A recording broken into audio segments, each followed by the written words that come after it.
Special seats का फैसला कल होगा। आज सुप्रीम कोर्ट का एक दफ़ा फिर तमाम फुल कोर्ट का इजलास हुआ मुशावरत के लिए, और चीफ जस्टिस पाकिस्तान जो थे उन्होंने उसमें मुशावरत की ऑब्वियसली केस के फैसले के हवाले से। ये फैसला हुआ है कल सुबह 9:30 बजे जो है मुख्तसर फैसला 3 जज, 2 सीनियर जज और एक चीफ जस्टिस साहब सुनाएंगे। अब इस केस की इम्प्लीकेशंस गवर्नमेंट के लिए बहुत ज़्यादा है। मैं अगर आपको मुख्तसर बता दूं कि गवर्नमेंट क्यों डेस्परेट है तहरीक इंसाफ की जीती हुई मखसूस सीट्स लेने के लिए, क्योंकि अगर ये सीट्स नहीं मिलती, जैसे इलेक्शन कमीशन ने बादिल नज़र में एक अजीब काम कर दिया कि सारी सीट्स जो थी जो पाकिस्तान तहरीक इंसाफ के कोटे में आती थी वो बंदर बांट की तरह दूसरी पार्टियों को बांट दी, जिनमें नून लीग भी बेनिफिशरी है। अगर ये सीट्स स्पेशल सीट्स नहीं मिलती नून लीग, पीपल्स पार्टी, जीवीएफ वगैरह को, 2/3 मेजॉरिटी नहीं आएगी इत्तेहादियों की और PMLN की, और 2/3 मेजॉरिटी नहीं आएगी तो शहबाज शरीफ साहब की गवर्नमेंट जो है अपनी मर्जी से कोई कानून साजी पार्लियामेंट में नहीं कर सकेगी। गवर्नमेंट के लिए तो इसकी ये इम्प्लीकेशन बनती है, और बड़ा अजीब और बेहुदा कानून है इलेक्शन कमीशन का मेरी ज़ाती राय में। मतलब ये सारा जो फसाद है उसके और बहुत से फैक्टर्स हैं, बल्ले का निशान, इमरान खान की लड़ाई, ये सब अपनी जगह मौजूद है। इलेक्शन कमीशन ने उसको मिस इंटरप्रेट कर दिया, काजी फाइसा साहब ने सिर्फ बल्ला छीना था, उन्होंने वो जो पाकिस्तान तहरीक इंसाफ के लोगों की नॉमिनेशंस में जो उनकी पार्टी एफिलिएशन थी उन्होंने उसको भी रद्द कर दिया, बजाय वो रख के PTI की उनको बल्ले के अलावा को निशान दे देते। इलेक्शन कमीशन ने एक और काम दिखा दिया, और ये भी सुप्रीम कोर्ट की इस हेयरिंग में बहुत वाज़ेह तौर पर डिस्कस हुआ कि ये जो हुआ ये बड़ा जुल्म और ज़्यादती हुई, और जस्टिस काजी फाइसा सुप्रीम कोर्ट के फैसले को बेसिकली मिस इंटरप्रेट किया इलेक्शन कमीशन पाकिस्तान ने। अब इस फैसले के अंदर गेम वहाँ से शुरू होगी, हिस्ट्री या क्या होगी ये हम देखेंगे, लेकिन ये तो सब जजेस का इस पे 13 के 13 जजेस का इस पे यही इत्तेफाक था कि ये इस तरह हुआ है। अब मैं जो कह रहा हूँ कि इलेक्शन एक्ट 2017 जो है मेरे नज़दीक एक बिल्कुल फजूल इलॉजिकल नॉनसेंस चीज़ है, जिसमें ये लिखा हुआ है कि for the purpose of election, यानी कि अगर आपने मुकर्ररा टाइम पे इलेक्शन कमीशन ऑफ पाकिस्तान को इलेक्शन से पहले स्पेशल सीट्स नहीं दी, लेट्स सपोज मैं नून लीग की मिसाल देता हूँ, नून लीग ने स्पेशल सीट्स नहीं दी इलेक्शन से पहले, लेट्स सपोज जो मुकर्ररा डेट रखी है इलेक्शन कमीशन ने, ये इसलिए फजूल है ये बताने लगा, और आपके 300 सीटें आ जाएं, 250 सीटें आ जाएं आपकी पार्लियामेंट के अंदर, आपको जी इतनी नॉनसेंस बात है इलेक्शन एक्ट की कि आपको वो स्पेशल सीट्स उसके कोटे की नहीं मिलेंगी। क्यों? क्योंकि आपने स्पेशल सीट्स जो है वो जमा कराई नहीं थी। इस पीरियड की रोशनी में अगर ये पूछा जाए इनसे कि जी अगर आपने लेट सपोज सोचा कि आप 5 स्पेशल सीट्स जमा करा दें लिस्टें पहले, और आपकी सीटें बहुत निकल आईं, तो फिर आप क्या एक्स्ट्रा एडमिट करते हैं? तो अगर आप एक्स्ट्रा एडमिट करते हैं उसी बेस के ऊपर आप बाकी भी एडमिट कर दें। ये कौन सी नॉनसेंस लॉजिक है कि जी आप अगर उस डेट पे आपको स्पेशल सीट्स ना दी तो अब जो रिजल्ट में आप चाहे 300 सीटें भी जीत जाए नून लीग, तो नून लीग को तो नहीं मिलने वाली स्पेशल सीट कोई एक भी। ये है वो नॉनसेंस इलेक्शन एक्ट मेरे नज़दीक, जिसकी वजह से सारी कन्फ्यूजन चल रही है। इसके अलावा इलेक्शन कमीशन की सुप्रीम कोर्ट में बहुत समाअत हुई इसमें जो जस्टिस आयशा थी उन्होंने बड़ा अहम नुक्ता उठाया। उन्होंने इलेक्शन कमीशन के वकील से पूछा कि आपने 2019 के अंदर बलूचिस्तान अवामी नेशनल पार्टी को KP के अंदर, जबकि उनकी वहाँ पे एक भी सीट नहीं थी जीती हुई जनरल इलेक्शन के अंदर, आपने उनको किस तरह जो है एक सीट दे दी, स्पेशल सीट किस तरह दे दी उन्होंने, ख्वातीन की उस पर दी थी। तो बड़ा ही बोदा आर्गूमेंट था इलेक्शन कमीशन का, बड़ा ही फजूल आर्गूमेंट था। कह रहे थे कि वो इलेक्शन कमीशन के सारे मेंबर्स उसमें शामिल नहीं थे उस फैसले के अंदर, और हम समझते हैं कि हम इसको रिकन्सिडर करना चाहिए, कोई प्रेसिडेंट नहीं बन सकता। ये मैं तमाम चीज़ आपको इसलिए बता रहा हूँ कि मेरे प्रोग्राम में जो मेरे ख्यालात हैं उनसे तो कल का फैसला आने वाला नहीं, वो तो जजमेंट वो आनी है जो हमारे मौजूद जजेस ने इतने हफ्तों और दर्जनों की हेयरिंग सुनी है। लेकिन ये पाकिस्तान में सारी पोजीशन है जो आपके सामने रख दी है। मेरे सामने कीनिया की अदालत की डिटेल्ड जजमेंट भी आ चुकी है अरशद शरीफ साहब के मर्डर को लेकर, वो भी डिस्कस करूंगा प्रोग्राम के अगले हिस्से में। लेकिन पहले ये बैरिस्टर अकील मलिक, मुशीर बराए वजारत कानून इंसाफ, नून लीग साहब का ताल्लुक ऑब्वियसली हमारे साथ मौजूद है, मजहर अब्बास साहब हमारे साथ मौजूद है, इरशाद भट्टी साहब हमारे साथ मौजूद है। बैरिस्टर साहब, आपको लगता नहीं है इलेक्शन कमीशन की जो कानून है ये बड़ा नॉनसेंस सा कानून है कि अगर आप ना जमा कराएं तो उसके बाद आप भले जीत भी जाएं, भले आप जीत जाएं कोई और जीत जाए, अब आप कर कुछ नहीं सकते। Your take on it.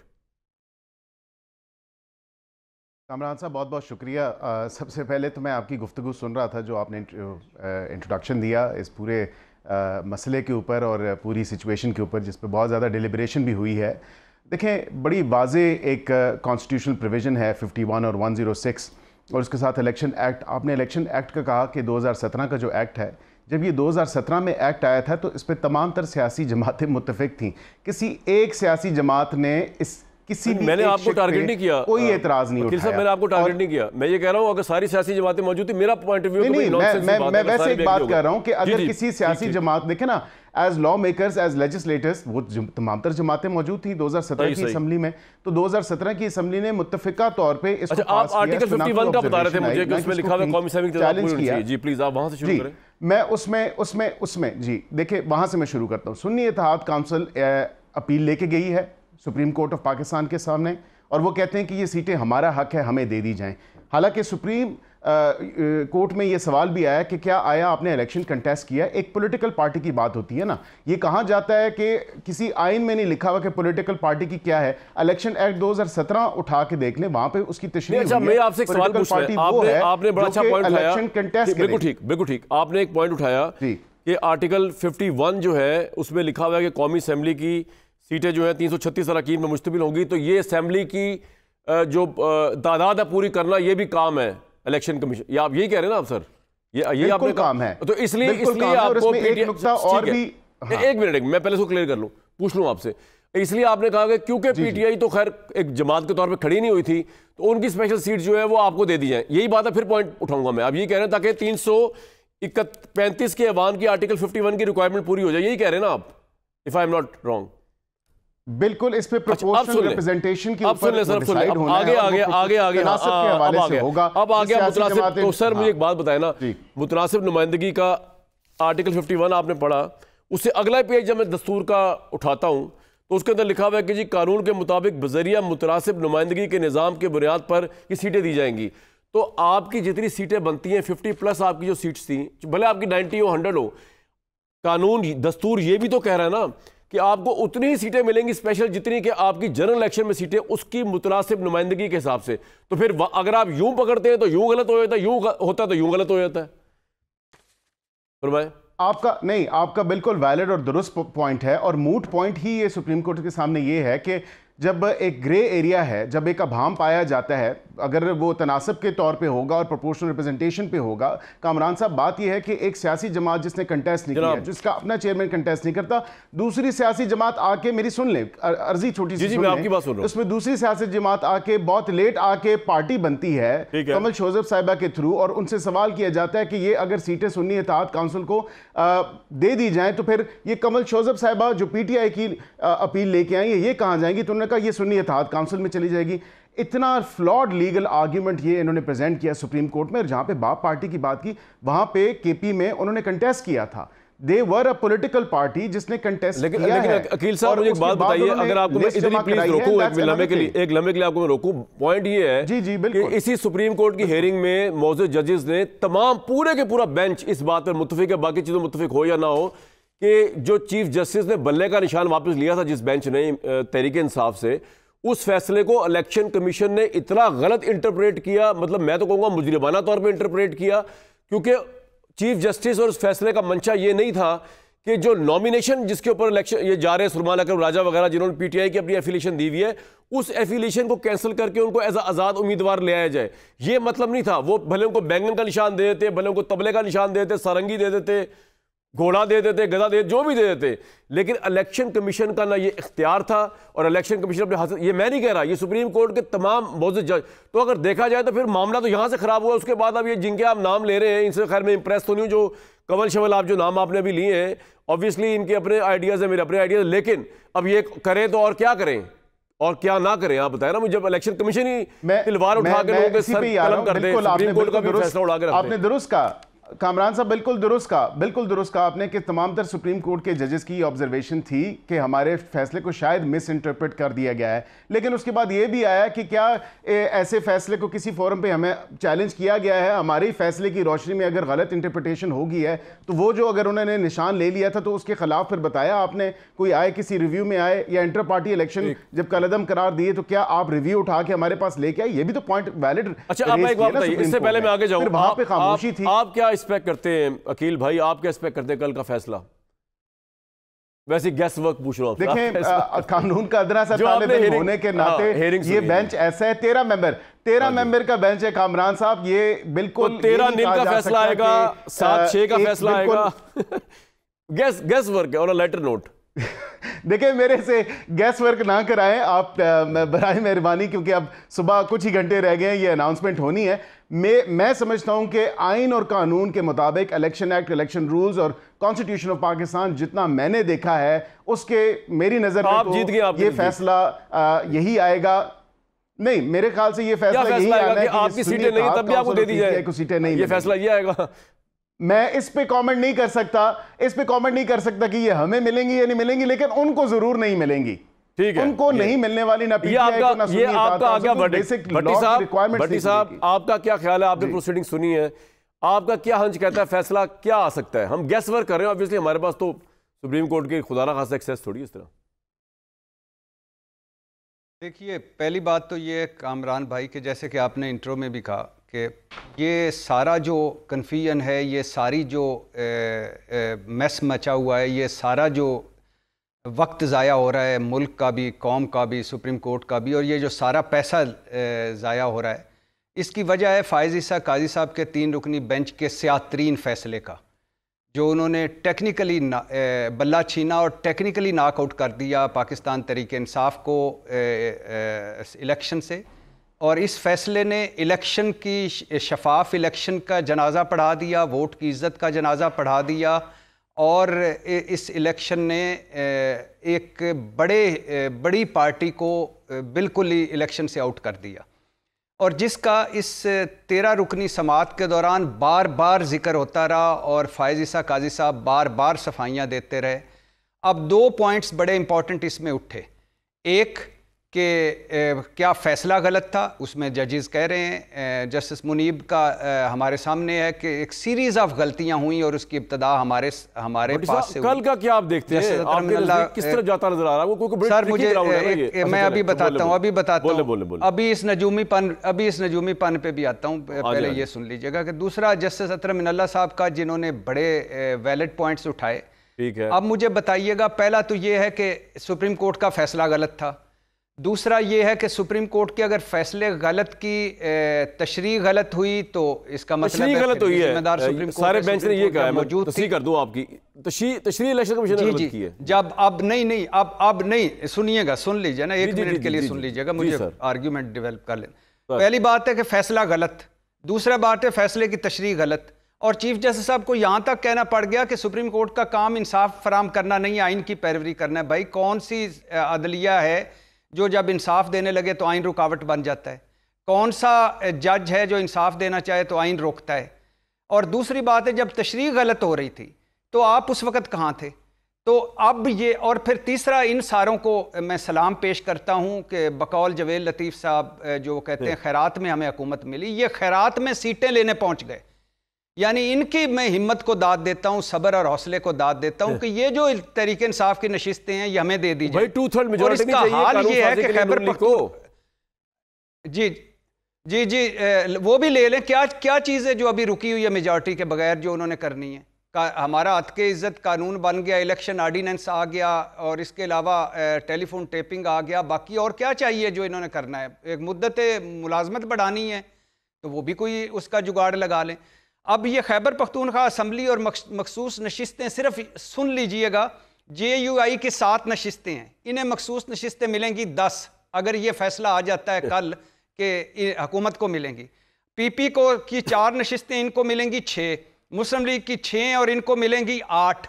कभी किसी ये नाम लेते हैं, जमहूरियत का नाम लेते हैं, वोट की इज़्ज़त का नाम लेते हैं, बड़े बड़े दावे करते हैं, और कभी ऐसा भी हुआ है किसी मुल्क में, किसी मुल्क की सुप्रीम कोर्ट ने ऐसा भी किया है कि मुल्क की सबसे बड़ी जमात को ऐसे सिंबल छीन लिया और सुप्रीम कोर्ट बैठी हुई और नीचे इलेक्शन कमीशन ने गलत फैसले किए, गलत तशरीहात की, और ये जमातें बजाय इसके कि शर्मिंदा होने के, शर्मसार होने के कि भाईजान ये हमारी नशिस्तें नहीं हैं, कम अज़ कम इतना ही कर लेते कि उनको ना मिलें लेकिन हमारी नहीं है, ये वहाँ लेने पहुँच गए।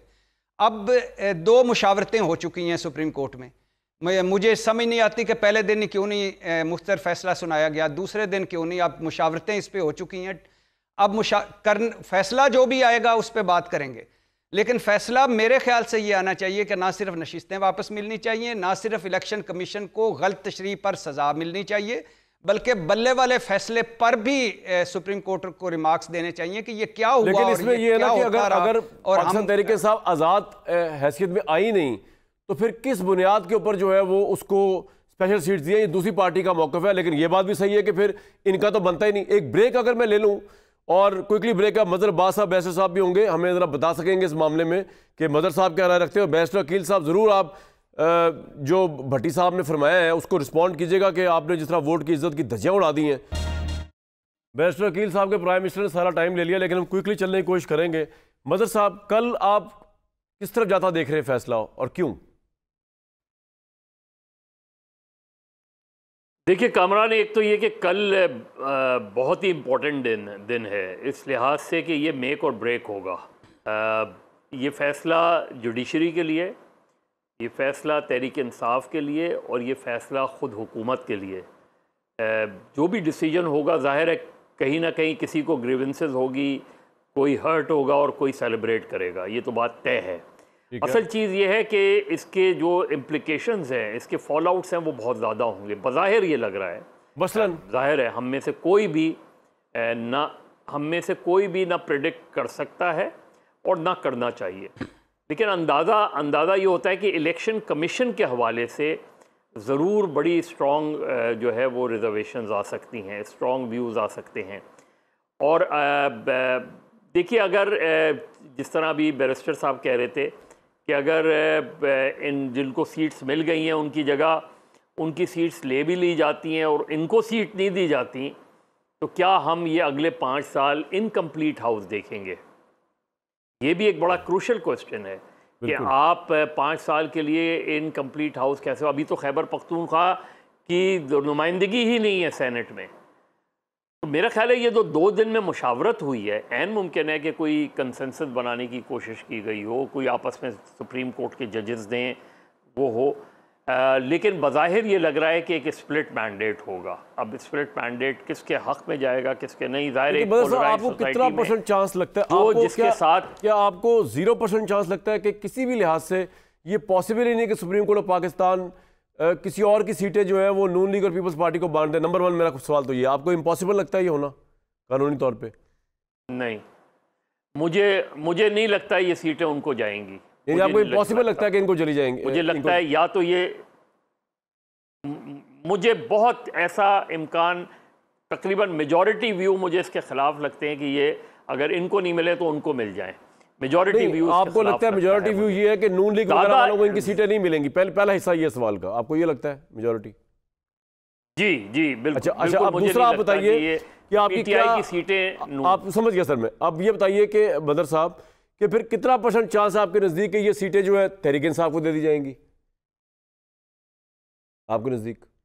देखिए कामरान, इस चीज़ का इम्कान डिपेंड करता है कि सुप्रीम कोर्ट, जो कि हमने हेयरिंग्स में अंदाज़ा किया, ज़ाहिर है हम अंदाज़ा ही कर सकते हैं, हम कोई इस तरह की लीगल वो नहीं है, लेकिन जो अंदाज़ा किया वो ये कि सुप्रीम कोर्ट की मेजॉरिटी व्यू जो है वो इलेक्शन कमीशन की उस 3 रुकनी बेंच के फैसले की इंटरप्रिटेशन को पसंद नहीं कर रहा था, वो नहीं उससे एग्री कर रहा था। क्लॉक बैक तो नहीं जा सकती ना, इतना इनकलाबी डिसीजन तो नहीं आ सकता कि क्लॉक बैक चली जाएगी? इनकलाबी डिसीजन का मसला नहीं है। देखिए अभी भट्टी साहब कह रहे थे इंसाफ, देखिए सुप्रीम कोर्ट या अदालतें इंसाफ नहीं किया करती हैं, अदालतें कानून और आइन के मुताबिक फ़ैसले दिया करती हैं। जाहिर है किसी ना किसी को तो वो फैसले हर्ट करते हैं। पॉइंट आ गया सर आपका, किसी ना किसी को फैसले वो पसंद आते हैं। बिल्कुल ठीक पॉइंट आ गया आपका। बैरिस्टर साहब, जिससे पहले बात हो रही थी, भट्टी साहब की बात से शायद बहुत लोग एग्री कर रहे हैं, क्योंकि जिस तरह आप गए हैं, वो खैरात में गए या नहीं गए, लेकिन आपने वोट को इज्जत दो की साथ धज्जियां उड़ाई हैं कि सीटें आपकी अगर इलेक्शन कमीशन आपको दे देता और बात आप फिर भी ना लेते, लेकिन आप तो ऐसे वहां पहुंचे हैं कि जैसे कि ये आपकी थी। मतलब आपको तो आपकी मुखालिफ तरीन पार्टीज को आप गालियां देते हैं तहरीक इंसाफ को, उनके उतरे हुए कपड़े पहनने की क्या जरूरत है आपको सिर्फ 2/3 मेजोरिटी के लिए? सर तो उनकी उतरी हुई सीट्स है ना। नहीं कामरान साहब, इस तरह बात नहीं है। वो बिल्कुल जिस तरह मज़र साहब ने बात की कि क्या ये सीटें खाली छोड़ी जा सकती हैं या नहीं छोड़ी जा सकती, ऑब्वियसली हाउस कंप्लीट नहीं होगा। जहाँ तक भट्टी साहब की बात है, मेरे लिए बहुत काबिल एहतराम है और मैं बेपनाह इज़्ज़त करता हूँ इनकी, लेकिन ये जिस तरह कह रहे हैं कि इंसाफ इनकी मंशा और मर्ज़ी के मुताबिक हो, देखें जिस तरह मज़र साहब ने बात की कि आइन और कानून के दायरे में रह के करना है। भट्टी साहब की जो ख्वाहिश तो हो सकती है कि 2018 वाली स्टोरी फिर दोबारा रिपीट हो, रिप्ले हो और उसी तरह सहूलतकारी की जाए और उसी तरह जो है इनको वज़ीर आज़म की कुर्सी पे बराजमान बिठाया जाए और फिर वो सो कॉल्ड जो रियासत मदीना के दावेदार थे और उनके कॉन्डक्ट देखें, कॉल ऑफ फेल में तजाद देखें, उसके बाद जिस तरह मतलब वो 1 पेज की एक बात होती थी, ये तमाम तर चीज़ें यही हैं। अब उसी तरह तबाही के दहाने पर जो है मुल्क को धकेल दे, इस तरह तो नहीं हो सकता ना।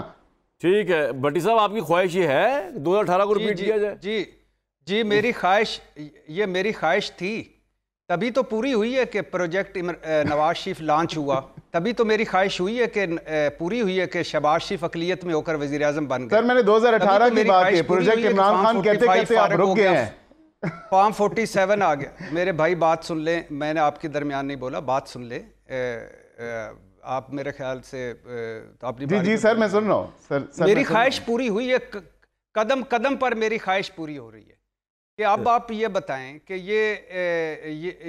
ये जो हुकूमत है, इसको कौन कहता है कि ये अवामी मैंडेट वाली हुकूमत है? इसको कौन कहता है कि ये इखलाकी बरतरी वाली हुकूमत है? इसको कौन कहता है कि ये मकबूलियत वाली हुकूमत है? और इसको कौन कहता है कि ये फार्म 45 वाली हुकूमत है? इसको कौन कहता है कि ये मखसूस नशिस्तें इनकी हैं?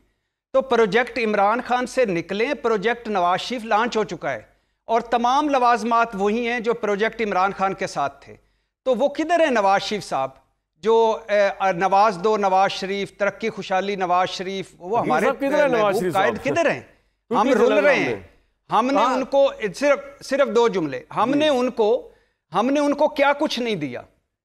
वो पहली मरतबा मुश्किल वक्त आया, जद्दा चले गए, वापस आया, वज़ीर आज़म बनाया। दूसरी मरतबा मुश्किल वक्त आया, लंदन चले गए, वापस आया, उनकी बेटी वज़ीर आला, उनका भाई वज़ीर आज़म, उनकी सारे केस ख़त्म, उनकी नायली ख़त्म, बच्चे भी इधर, MNA भी, पार्टी सदर। अब हमें रिटर्न क्या करेंगे वो?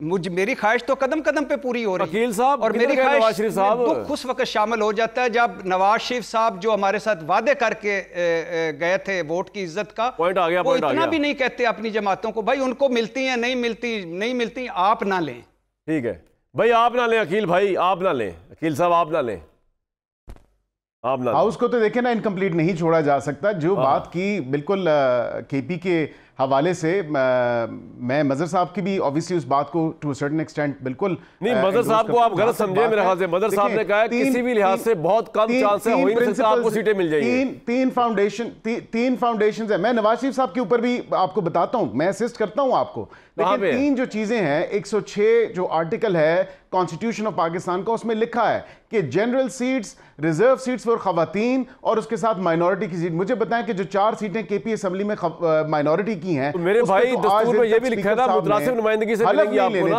आपको आपकी सीटों ज्यादा तो नहीं मिल सकती, जिस तरह के अभी भट्टी साहब फरमा रहे थे कि जिसकी 4 सीटें नहीं लेने दिया, वो हाउस ही इनकम्प्लीट है। ये हाउस इनकम्प्लीट तो है, वजीर आला है जो जिस तरह ऑपरेट कर, हाँ। उसका आप कौमी असेंबली की बात कर रहे हैं। अच्छा मदर साहब, ये तो एक बड़ी अजीब फियास्को में फंस गए हम। मैं KP असेंबली की बात कर रहा हूं, हम कौमी असेंबली की बात कर रहे हैं फिलहाल, तो आप KP पे चले गए। कौमी असेंबली तो संभाली नहीं जा रही हमसे। मदर साहब नहीं, मैंने एक हाउस का बताया कि हाउस जी।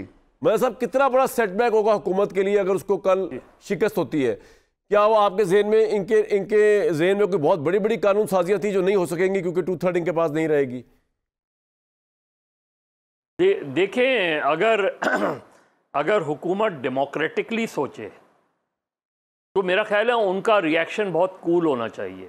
इसलिए कि फ़र्ज़ करें ये सारी सीटें मिल जाती हैं तहरीक इंसाफ को, तो उनको ज़्यादा सीटें मिल जाएंगी, वो आप 2/3 मेजॉरिटी नहीं आपके पास रहेगी, आप कोई अमेंडमेंट नहीं कर सकेंगे, तो नहीं कर सकेंगे बेसिकली आप तहरीक इंसाफ। जी सर, तहरीक इंसाफ को इंगेज करके तो आप आईनी तरमीम कर सकते हैं ना। तो उसमें कोई गवर्नमेंट तो फॉल नहीं हो रही अनटिल अनलेस पीपल्स पार्टी और PTI के दरमियान कोई इत्तेहाद हो जाए या MQM वगैरह के साथ आप चले जाएं, कभी इनके साथ ना खड़ी हो। गलत चीज़ है। मसला ये हुआ है ना, वो अपनी जात के गुलाम बने बैठे हैं तहरीक इंसाफ वाले, वो उससे बाहर नहीं निकलते। आप ये सोच भी कैसे रहेंगे को दे देंगी वो? चले आगे की बात नहीं, लेकिन आप पीपल्स पार्टी से नहीं, लेकिन बाकी जमातों से तो हो सकता है ना, कहीं ना कहीं तो चीज़ें हो सकती हैं। लेकिन असल में जो सारा खेल है और जिसका खेल है असल में तो उसका खेल है। तो ये कौन है? बैरिस्टर साहब, भट्टी साहब ये कह रहे हैं खेल किसी और का, तो बैरिस्टर साहब की हुकूमत क्या कर रही है इधर? वही जो इमरान खान साहब कर रहे थे। बैरिस्टर साहब, मैं अपने प्यारे भाई बैरिस्टर साहब की नज़र शेयर करता हूं। वाह। इनको जिद है कि ये मौसम ना बदलने पाए, इनको जिद है कि ये मौसम ना बदलने पाए, सुबह बेशक हो मगर रात ना ढलने पाए। वाह। शातरे वक्त को धड़का लगा रहता है, खलकते शहर कोई चाल ना चलने पाए। भाईजान, इशू ये है कि सुप्रीम कोर्ट ने एक गलत फैसला दिया, इलेक्शन कमीशन ने गलत तशरीह की, आप तो उसमें पार्टी नहीं है, आप क्यों तर्जमानियां कर रहे हैं? अगर उनको मिले ना मिले, आपका तो कोई काम ही नहीं है। मुफ्त की सीटें आ रही हैं, आराम से बैठे, आपने जो कुछ हासिल कर लिया है वो अल्लाह के फजल से बाबे बाइडन से प्यूटन तक, प्यूटन से आगे पूरी दुनिया तक किसी को नहीं मिला। आपकी तो 4 उंगली 5 उंगलियां घी में और सर कढ़ाई में आप इंजॉय करें कि उनको मिलती हैं या नहीं मिलती। भट्टी साहब, हमने जवाब जमा कराया है सुप्रीम कोर्ट में, हमें तो कहा गया था जवाब जमा कराएं, हमने जवाब जमा कराया। सही है, हमने जवाब जमा कराया। कि नीचे तो नहीं कहा था ना इलेक्शन कमीशन में चले जाएं और आपके ये सीटें हमें दे दी जाएं। हमें इम्प्लीट किया गया किसने पार्टी है, हमें तो अच्छा वैसे अकील साहब पीटीआई वालों ने देखिए कामरान जी जी जी मदर साहब, जी मदर साहब, कामरान इन ऑल फेयरनेस, और बैरिस्टर साहब से भी मैं कहूँगा इन ऑल फेयरनेस, क्या तहरीक इंसाफ से उनका इंतखाबी निशान वापस लेना चाहिए था? देखिए, ये जब आप डेमोक्रेसी की बात करते हैं, जब आप रूल ऑफ लॉ की बात करते हैं, जब आप एक अच्छी डेमोक्रेसी की फ़रोग़ की बात करते हैं, आपको पता है 77 में पीपल्स पार्टी से तलवार ले ली गई। जी जी। क्या कुछ नहीं किया गया उनको? क्या पीपल्स पार्टी ख़त्म हो गई? 88 में भी ले ली गई। आज आप तहरीक इंसाफ से बल्ला ले लें। 88 की बात कर रहे हैं आप तहरीक इंसाफ से बल्ला ले लिया आपने, तहरीक इंसाफ से बल्ला ले लिया आपने, तो उसके बाद क्या हुआ? क्या तहरीक इंसाफ खत्म हो गई? सर, ये जो आप थॉट दे रहे हैं, टाइम की किल्लत है, पूछ लो वकील साहब पे क्या असर हो रहा है इसका। वकील साहब, आप पे कोई असर हो रहा है? और एक जुमला कामरान भाई, एक जुमला आप असर तासुर जाहिल कर देंगे मदर साहब की बात कर, बोल दे फिर भी।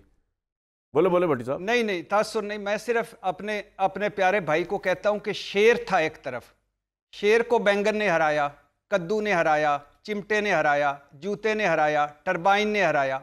इसके असबाब ढूंढें बजाय वकील साहब। योर टेक पे मैंने अरशद शरीफ साहब के मामले बात करनी है। जी जी जल्दी जरा। मैं आपके पास कहने को वकील भाई साहब और बिल्कुल भट्टी साहब ने बात की है। काश जी बिल्कुल बहुत कुछ है कि तमाम तर उन जमातों की तो बात कर दी जिनका सिंबल लिया गया था। काश हमारी भी कोई सेनेट इलेक्शंस की बात कर देता कि जब हमारे निशान को लिया गया था और हमारी पार्टी एक तो आप एक गलती को जस्टिफिकेशन अपने साथ हुई गलती करते हैं तो वो बिल्कुल गलत हो सकती है। सर 97 में बैरिस्टर साहब वो बिल्कुल गलत था के इलेक्शंस में। हाँ, लेकिन ये नहीं कहेंगे कि अब ये जो कर रहे हैं वकील साहब वो गलत है। देखिए फिर उस गलत को भी तो कहें ना। अगर आप अपनी जजमेंट हम तो कहते आ रहे हैं, हम तो आपको हमने बहुत कहा कि आप उस गलत को उस वक्त गलत कहा था। उसका भी तो कोई इजाला करें। चले एक मिनट मुझे एक बात बताइए बैरिस्टर साहब, अगर लगे था बैरिस्टर साहब उस गलत को उस वक्त गलत कहा था। बिल्कुल गलत कहा था।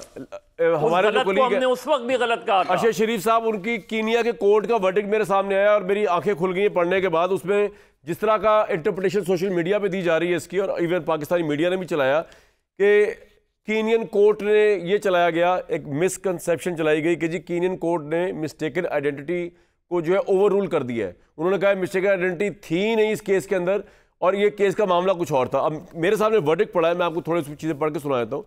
उन्होंने ये कहा है, वर्डिक्ट में लिखा है पैरा 93 पढ़ रहा हूं मैं। To my mind by shooting the deceased in the circumstances disclosed in the petition in which shooting has been admitted, save for the allegation that it was a mistaken identity। वो ये कह रहे हैं कि हम इल्ज़ाम की हद तक अगर मान लें ये बात जो पुलिस ने लगाया कि जी मिस्टेकन आइडेंटिटी थी, उसके बावजूद भी आर्टिकल 26 उनका जो जिंदगी गारंटी करता है अरशद शरीफ साहब और कीनिया के सिटीजन्स को, उसकी वायलेशन हुई है, इसलिए कॉम्पनसेशन दी जाए। अब उन्होंने ना यहाँ पे ये कहा है कि मिस्टेकन आइडेंटिटी थी, ना उन्होंने ये कहा कि मिस्टेकन आइडेंटिटी नहीं थी। उन्होंने कहा क्या है फर्दर उसके अंदर, उन्होंने कहा इसकी इन्वेस्टिगेशन होनी चाहिए। अब तक कीनिया की पुलिस ने फेयर इंडिपेंडेंट उसकी इन्वेस्टिगेशन नहीं की। कोर्ट ने धज्जियां उड़ा के रख दी वहां की पुलिस की। और उन्होंने ये भी कहा इसके अंदर जाते जाते वर्डिक्ट के अंदर कि a declaration does and it's hereby issued that failure to conclude the conduct of independent, prompt and effective investigation and to take appropriate action including prosecution of the perpetrators of the fatal shooting of Arshad Sharif if found culpable further violates the positive obligation to investigate. वो ये कह रहे हैं कि जनाब इसकी independent inquiry की जाए, फेयर इंक्वायरी की जाए, उसके बाद ये सर्टन किया जाए कि ये तो चल गया पता कि पुलिस मान रही है कि मिस्टेक आइडेंटिटी, लेकिन हम इस चीज़ को सर्टन अभी नहीं कर रहे कि वाकई मिस्टेक आइडेंटिटी केस था जब तक कि इसकी फेयर इंडिपेंडेंट इंक्वायरी ना हो, ये कोर्ट कह रहा है, क्योंकि अभी तक वहाँ की इतनी नाअहल और करप्ट पुलिस है बादियों नज़र में कि उसने अपने पुलिस ऑफिसर्स की वजह से इस पर अब तक इंडिपेंडेंट इंक्वायरी नहीं की। आपके पास अकील साहब क्या इस बारे में इंफॉर्मेशन है, क्विकली ज़रा शेयर कर दें। देखिए, मैंने वो जजमेंट पढ़ी है और मैं यकीन करें कि मुझे बड़ा अफसोस हुआ इस सारी बात पे। देखें, एक पाकिस्तानी शहरी था, उस पाकिस्तानी शहरी की दियार गैर में जो है जिन हालात में मौत वाक़ई हुई, माज़त के साथ, मतलब एक सियासी जमात और उसकी जितने भी ब्रिगेड थी सोशल मीडिया पे, उसकी तमाम तर लीडरशिप ने बाशमूल बानी पीटीआई, इन तमाम लोगों ने ऐसे बहुतान और इल्ज़ामबाजी की। इन लोगों ने कहा और क्या क्या बातें नहीं की। इन्होंने स्टेट ऑफ पाकिस्तान पे इल्ज़ाम लगाया और कहा कि जी ये स्टेट ऑफ पाकिस्तान मुलव्वस है, ये तो शूटिंग करवाई गई है, उसको उसके काम की वजह से जो है ये इस अंजाम तक पहुँचाया गया। आज केनियन हाई कोर्ट की, वहाँ की अदालत, इंडिपेंडेंट अदालत जो है वो कहती है कि जी ये केस ऑफ मिस्टेकन आइडेंटिटी है, और माना कि जितने भी फैक्ट्स हैं वो बिल्कुल वो तमाम के तमाम कोई भी जो है फैक्ट्स को जो है फिजल आउट करने के बाद, और कोई डिनाइबिलिटी नहीं थी उन फैक्ट्स से, वो तमाम तर चीज़ों को देखा गया। पुलिस के ऊपर उन्होंने कहा गया कि वाक़तन ये केस ऑफ मिस्टेकन आइडेंटिटी है। फाइन का कहा गया कि इनको कॉम्पनसेशन डैमेजेस की शक्ल में दें। लेकिन जो कंस्पिरेसी थियरी घड़ी गई थी पीटीआई की तरफ से और पीटीआई के तमाम तर उन लोगों की तरफ से जो सोशल मीडिया पर रोज़ आए बैठे कहते थे कि अरशद शरीफ का, मरहूम का जो है कत्ल करवाया गया है, उसको ये किया गया है, उसको उसके काम की वजह से जो है ये इस अंजाम तक पहुंचा गया। माजत के साथ ये जो पिटीशन थी ये भी हमें होश के नाखून लेने चाहिए। वहाँ की इंडिपेंडेंट अदालत जो है वो ऑब्वियसली, आप अपने एंड में क्या कर रहे हैं ये तो बताएं। अभी पूछता हूं आपसे आके, आप अपने एंड में क्या कर रहे हैं? आपने तो उसको स्लीप अवे कर दिया केस को, जो गवर्नमेंट की जिम्मेदारी थी। जी बदर साहब। बैरिस्टर साहब, आपके पाकिस्तानी का फैसला कीनिया की कोर्ट से आ गया, आपकी अदालतों से नहीं आया। वही मैं कह रहा था, आपका शहरी वहां जाके मारा गया। आप खुदा के लिए वो two members fact finding mission की रिपोर्ट भी पढ़ लें, वो क्या कह रही है। और उसके बाद सुप्रीम कोर्ट की जुडिशल कमीशन कहाँ चला गया। असल मसला ये है कि आपकी अदालतों ने ये फैसले नहीं दिए। वहाँ की अदालत की फैसले को हम अप्रिशिएट करें, कोई भी इंटरप्रेट करें, मुझे तो यहाँ की अदालत से सर, यहाँ पे किस तरह अदालत फैसला दे, मुझे तो यहाँ की अदालत किस तरह, क्योंकि इंसिडेंट वहां पे हुआ था सर। मजर साहब, विदाउट ड्यू रिस्पेक्ट, वहां पे इंसिडेंट हुआ है, जहां पे ड्राइव हुआ है सर। एक मिनट बैरिस्टर साहब, मजर साहब की बात भी सुन लेना। बैरिस्टर साहब, आप पहले वो बैरिस्टर साहब आप वो टू मेंबर जो फैक्ट फाइंडिंग मिशन है उसकी रिपोर्ट तो पढ़ लें। वो क्या कह रही है, किस तरीके से वो यहाँ से गया, क्या क्या FIRs कटवाई गई उस पे, यहाँ पे किसने FIR कटवाई उसके ऊपर यहाँ से। आपने उसको यहाँ रहने नहीं दिया। जरा मालूम तो करें, जरा इन्वेस्टिगेट तो करें, जरा पॉइंट आ गया आपका सर। अब मैं इसी के ऊपर भट्टी साहब से पूछना चाहूंगा। भट्टी साहब, बात ये जो कत्ल का मामला होता है ना, ये एक बड़ा कॉम्प्लिकेटेड मामला है। मतलब एक शख्स है जिसके ऊपर कत्ल का इल्ज़ाम साबित होने लगा है या हो चुका, और मैं अगर जाके ये भी कह दूँ ना कोर्ट के उसके अंदर कि जी ये कत्ल मैंने किया है, तो मुझे भी कोर्ट में साबित करना पड़ेगा कि अगर मैं कह भी रहा हूँ अपने खिलाफ गवाही दे रहा हूँ कत्ल मैंने किया, तो मुझे साबित करना पड़ेगा। अब अरशद शरीफ साहब के मामले को लेकर ये तो हम जानते हैं सियासत तो हुई है। इवन इमरान साहब ने तो ये कह दिया कि जो लॉन्ग मार्च उन्होंने शुरू करना था 4 दिन बाद, वो अरशद शरीफ की डेथ असैसिनेशन के बाद उन्होंने कहा जी मैं पहले शुरू कर रहा हूँ। सियासत तो हुई है, कि आपको लगता है नई सियासत हुई उनकी असैसिनेशन पे अरशद साहब की? जी हुई है और आज तक हो रही है। दुख की बात यही है कि हमारा दोस्त चला गया, एक माँ का बेटा चला गया, बच्चों का बाप चला गया, और इस मुल्क का एक बेहतरीन साफ़ी चला गया, और सियासत हो रही है।